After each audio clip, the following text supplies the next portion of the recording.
आदरणीय मंच, उपस्थित सपूतजन, भूटान की भूमि पे आप सभी को नमो बुद्धाय।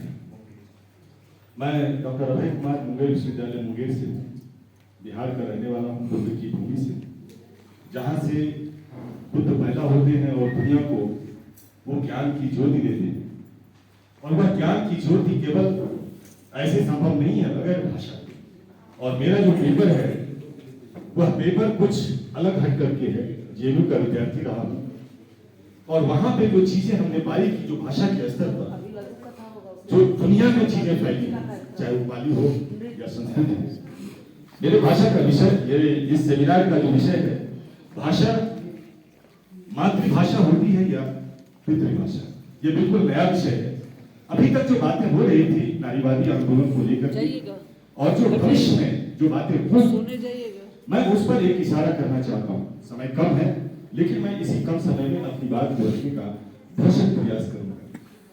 जिस नारीवादी आंदोलन की बात आज दुनिया में सिमोन कबोआ जैसे लोगों ने किया, पश्चिमी देशों में ये बातें होती रही कि स्त्री जन्म नहीं लेती, स्त्री को बनाया जाता है समाज के फर्मे में।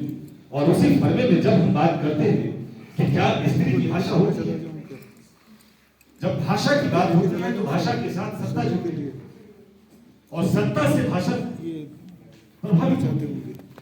अगर आप अशोक के काल को देखें तो उस समय पाली भाषा में लिखे जा रहे थे, और उसके बाद अगर मुगल को देखें तो उस समय फारसी में लिखे जा रहे थे, और जब अंग्रेजों का समय आता है तो फिर अंग्रेजी का बोलबाला होता है।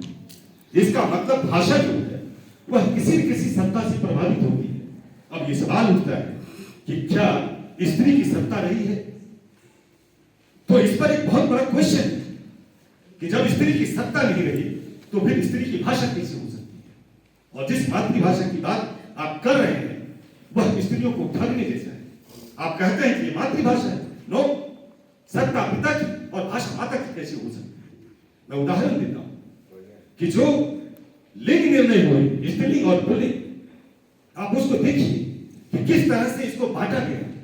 पहाड़ स्थिर है तो पुल्लिंग, और नदियां जब वहां से निकलती है चंचल है तो वो स्त्रीलिंग, ओठ स्त्रीलिंग, दांत कठोर है तो पुल्लिंग, जीभ मुलायम है तो स्त्रीलिंग। ये जो लिंग निर्णय जो हुए हैं, जब लिंग निर्णय में आप भेदभाव कर रहे हैं तो फिर स्त्री की सत्ता कैसे हो सकती है और मातृभाषा कैसे हो सकती है? जो ये सवाल, इस सवाल को जब आप देखेंगे तो दुनिया में अगर आप देखेंगे कि जो स्वतंत्रता की देवी अमेरिका जैसे देश में हाथ खड़े किए, वो स्वतंत्रता की देवी कैसे हो सकती है जो पुरुषों की गुलाम है? जब भाषा सत्ता की होगी तो भाषा गुलामों की नहीं होगी, जनता की नहीं होगी।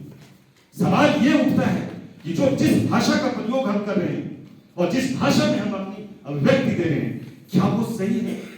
आपको एक बहुत आश्चर्यजनक चीजें आपके सामने आएंगी कि जो शिक्षा की देवी सरस्वती और हमारी यहाँ महिलाएं अनपढ़, धन की देवी लक्ष्मी, महिलाओं के पास में धन नहीं, शक्ति की देवी दुर्गा, आपके पास में कोई ताकत नहीं। ये जो देवी बनाने की जो बात है, इस पे जो बातें हो रही है भाषा को लेकर, इसको आपको समझना होगा कि जब किसी को भी बलि देनी होती है तो उसको फूल माला चढ़ाते हैं और फिर जाकर के मंदिर में बलि दे देते हैं।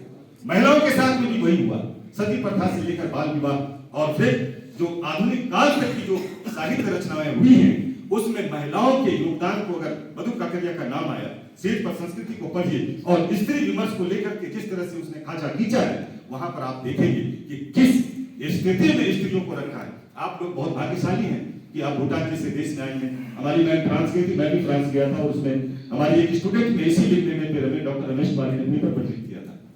सवाल ये उठता है कि भाषा की जो सबसे बड़ी विशेषता होती है कि अगर मनुष्य सामाजिक प्राणी है, उससे ज्यादा ये भाषिक प्राणी है। और अगर कोई भाषिक प्राणी है तो भाषिक प्राणी होने के नाते जो भाषा की सत्ता होती है, तीसरी बात, भाषा परमाणु बम से भी ज्यादा ताकतवर होती है। आप महिलाओं से आग्रह है कि आप अपनी भाषा का प्रयोग आप अपने शब्दों में करें। बहुत बहुत धन्यवाद।